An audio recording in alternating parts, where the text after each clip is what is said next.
को लेकर आज दो बड़े अपडेट सामने आए हैं। एक तो यह कि चुनाव आयोग ने आज कांग्रेस का जो प्रतिनिधिमंडल उनको कांग्रेस ने बुलाया, चुनाव आयोग ने बुलाया था, उस कांग्रेस के प्रतिनिधिमंडल को उसके उठाए हुए सवालों का जवाब देने बुलाया था, जिसकी जानकारी अभिषेक मनु सिंघवी ने अब से थोड़ी देर पहले दी है। और दूसरी बड़ी खबर यह है कि बीजेपी के साथ पिछली 29 तारीख से लुका छिपी का खेल खेल रहे एकनाथ शिंदे का आमना सामना आज देवेंद्र फडणवीस से हो ही गया है।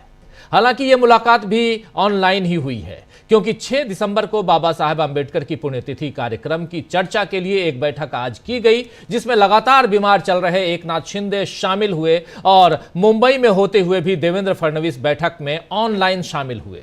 तो शिंदे और फडणवीस की मुलाकात तो हो गई, लेकिन इससे महाराष्ट्र में बीजेपी का संकट अभी खत्म नहीं हुआ है। बीजेपी का संकट क्या है, इस पर हम चर्चा करेंगे, लेकिन पहले सुनते हैं कि चुनाव आयोग ने कांग्रेस को क्या जवाब दिया है। यानी आज जो कांग्रेस का प्रतिनिधिमंडल चुनाव आयोग अभी से थोड़ी देर पहले गया था, उसको चुनाव आयोग ने, यानी उस प्रतिनिधिमंडल को चुनाव आयोग ने जवाब क्या दिया है, बता रहे हैं अभिषेक मनु सिंघवी। मीडिया को संबोधित करते हुए उन्होंने जो बातें रखी हैं, आइए जरा आपके सामने लेकर आते हैं। क्या कुछ कह रहे हैं अभिषेक मनु सिंघवी और किन किन मुद्दों पे वहां बात हुई है, सब कुछ बता रहे हैं, सुनिए जरा। दोस्तों, आप देख रहे हैं कि मेरे सभी मित्र, वरिष्ठ नेता, आप सबको जानते हैं, पटोले साहब हैं, गुरदीप जी हैं, मुकुल जी हैं, पवन जी हैं, प्रवीण चक्रवर्ती जी हैं। हम लोग सब अभी बहुत विस्तृत और व्यापक रूप से वार्तालाप करके आए हैं चुनाव आयोग से। लगभग 1.5-2 घंटे बाद चली है, 1.5-2 घंटे। कई बिंदुओं पे वार्तालाप हुआ। हमने बड़े स्पष्ट रूप से हमारे बहुत गंभीर मुद्दे उनके सामने रखे। संक्षिप्त में बात यह है कि हमारा उनके सामने जाना संवैधानिक पारदर्शिता के आधार पर है। आप जानते हैं कि चुनाव समतल जमीन पे न हो तो गणतंत्र और लोकतंत्र पे आघात होता है, और वो सीधा बेसिक स्ट्रक्चर, संविधान के मूल ढांचे पर आघात होता है। इसलिए हमने कहा कि पारदर्शिता, विश्वास और लोकतंत्र के इंटरेस्ट में ये वार्तालाप होना चाहिए। और इसका मुख्य बिंदु था कि जो हमारे बहुत गंभीर मुद्दे हैं उन पे आपको डेटा रिलीज करना चाहिए, तथ्य देने चाहिए, उसका अवलोकन और उसका निष्कर्ष हम निकाल लेंगे। 3 या 4 मुख्य बिंदु थे। पहला था कि किस प्रकार से लाखों, बहुत बड़ी मात्रा में लोगों का, वोटर्स का घटत हुई है, कमी हुई है, डिलीशन हुआ है महाराष्ट्र में। हमने कहा है कि इसके जो पर्याप्त फॉर्म होते हैं, इसके एक तौर तरीका होता है, घर घर जाके इसको प्रमाणित करना होता है। उस प्रक्रिया के लिए हमें booth wise, polling booth wise और कॉन्स्टिट्यूंसी वाइज विस्तृत डेटा चाहिए, जो अभी अवेलेबल नहीं है। उससे मालूम पड़ेगा कि इतना बड़ा नंबर जो लोगों का डिलीशन हुआ है वो किस आधार पे हुआ है, क्यों हुआ है, कैसे हुआ है। ये हुआ बिंदु नंबर 1। और उसमें हमने ये बताया कि कई बार हमारे सब लोग ज़मीन पे बात करके आए हैं, पटोले साहब यहाँ पर हैं, हमारे महाराष्ट्र के अध्यक्ष हैं, कि कई लोगों ने बताया कि कई डिलीशन एक व्यक्ति के 200-250 फॉर्म भरने के साथ हुए हैं। ये असंभव है। इससे मालूम पड़ता है कि एक साथ सामूहिक रूप से आप विकृत करना चाह रहे हैं चुनाव प्रणाली को। दूसरा हमारा बिंदु था इसी रूप में वोटर लिस्ट में जोड़ना, एडिशंस। और उसमें हमने कहा कि लगभग 5 महीने का जो समय है लोकसभा और असेंबली के बीच में, उसमें लगभग 47 लाख यानी 50 लाख से 3 लाख कम वोटरों का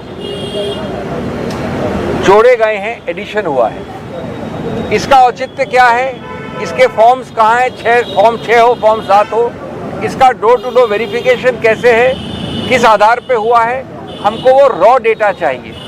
हमारे विभाग में बहुत एक्सपर्ट्स हैं, उसका रॉ डेटा का निष्कर्ष हम अपने आप निकाल लेंगे, लेकिन वो रॉ डेटा अवेलेबल नहीं है, इसकी मांग की।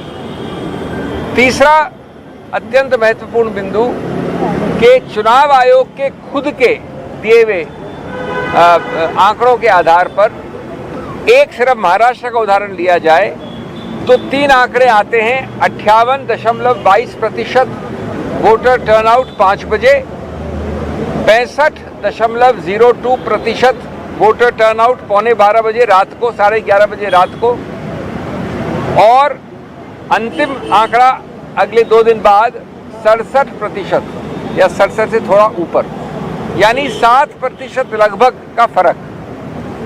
हमको जवाब मिला, बड़ा विस्तृत रूप से बहुत सौहार्द के साथ बातचीत हुई। हमको जवाब मिला कि साहब वोटर टर्नआउट एक अलग प्रक्रिया है और जो 17C का फॉर्म है वो अलग प्रक्रिया है, लेकिन हमने उनसे इसका पुष्टिकरण मांगा है और इसके लिए रॉ डेटा मांगा है, नहीं तो ये 7% पूरा खेल चुनाव का बदल सकता है। और अंत में मेरे मित्र ने, प्रवीण जी ने कई आंकड़े दिए जो हमने रखे उनके समक्ष। वो बताते हैं कि 118 ऐसे कॉन्स्टिट्यूएंसीज हैं, 118, जहां की 25,000 या उससे ज़्यादा बढ़त हुई है पोलिंग में, लोकसभा चुनाव और असेंबली चुनाव के बीच में 118 और 25,000 की बढ़त, यानी काउंट जिन लोगों ने पोल किया, ये एक अप्राकृतिक बढ़त है, अननेचुरल है। और अधिकतर इन्हीं 118 में सत्तारूढ़ पार्टी की विजय हुई है। 118 में से 102 कॉन्स्टिट्यूएंसीज में। ये एक बिंदु बता रहा हूं, मैं संक्षिप्त में बोल रहा हूं, इस प्रकार के और कई बिंदु। ये बात सही है कि विस्तृत रूप से कई बिंदुओं का उन्होंने मौखिक रूप से हमको जवाब दिया है, समझाया है। जैसा मैंने कहा, बड़े सौहार्द और अच्छे वातावरण में ये डिस्कशन हुआ और वो हमको लिख के भी इसका स्पष्टीकरण देंगे। लेकिन हम समझते हैं कि राजनीतिक पार्टी जो देश की सबसे पुरानी और इतनी विस्तृत अलग अलग भारत के। तो आप सुन रहे थे यहां अभिषेक मनु सिंघवी बता रहे हैं कि वोटर लिस्ट में हजारों नामों का जुड़ जाना या हट जाना, वोटिंग के आंकड़ों में मतदान खत्म होने के बाद लगभग 7% का अंतर, और ऐसे कई सवालों पर चुनाव आयोग ने क्या जवाब दिया है, ये यहां बता रहे थे अभिषेक मनु सिंघवी। कांग्रेस का कहना है कि अभी जवाब लिखित में भी आएंगे, लेकिन कांग्रेस ने डाटा भी मांगा है ताकि वो खुद उसका विश्लेषण कर दे। कुल मिलाकर महाराष्ट्र में बीजेपी और चुनाव आयोग दोनों की मुश्किल भी बढ़ गई है। अगर उद्धव ठाकरे की शिवसेना की भाषा में कहूं तो बीजेपी का नकाब उतर गया है। यह नकाब है पारदर्शी और निष्पक्ष चुनाव के जरिए जीत हासिल करने का, क्योंकि बीजेपी का दावा है कि उसके काम पर इस बार जनता ने मोहर लगाई और महाविकास अघाड़ी को हराया है। लेकिन महाविकास अघाड़ी को मिली इस हार पर शुरू से सवाल उठे हैं कि क्या इसके पीछे ईवीएम का कमाल है, और आज जब इस पर बड़ा खुलासा हो सकता था तो फिर से बीजेपी ने यहां चाल चल दी। और चाल क्या चली? दरअसल मालशीरस विधानसभा क्षेत्र है इसी महाराष्ट्र में, उसके मरकरवाड़ी गांव के लोगों ने आज बैलेट पेपर से चुनाव कराने का फैसला लिया था, क्योंकि उन्हें शक था कि एनसीपी उम्मीदवार उत्तम जानकर को, जी हां, एनसीपी उम्मीदवार उत्तम जानकर को बीजेपी उम्मीदवार राम सातपुते से कम वोट नहीं मिल सकते। ये वहां के गांव के लोगों को ये उम्मीद थी। आपको बता दूं कि मालशीरस से ही उत्तम जानकर जीते हैं, लेकिन मकरवाड़ी में उन्हें केवल 843 वोट मिले और राम सातपुते को 1003 वोट मिले। इस शक को दूर करने के लिए बैलेट पेपर से चुनाव का फैसला लिया गया ताकि यह साफ हो सके, मगर प्रशासन ने यहां धारा 163 लगाकर निषेधाज्ञा जो है वो लागू कर दी।